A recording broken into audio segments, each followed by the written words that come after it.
זה הרכב, אה? תתחדש. תודה. הלוואה מהבנק? כן. כץ. בינינו. איפה הכסף? אני אומר לך מהבנק. אתה בטוח? נו מה, אני אעבוד עליך? אתה בטוח שיש בנק כזה? מה אתה חושב שאני אידיוט? מה עובר עליך, צחי? מה עובר עליך?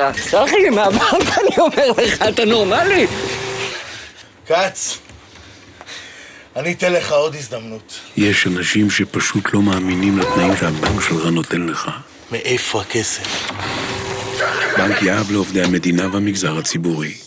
בנק יהב, תמיד בשבילך. אל תדע, כץ, יש לנו את כל הזמן. עד 5.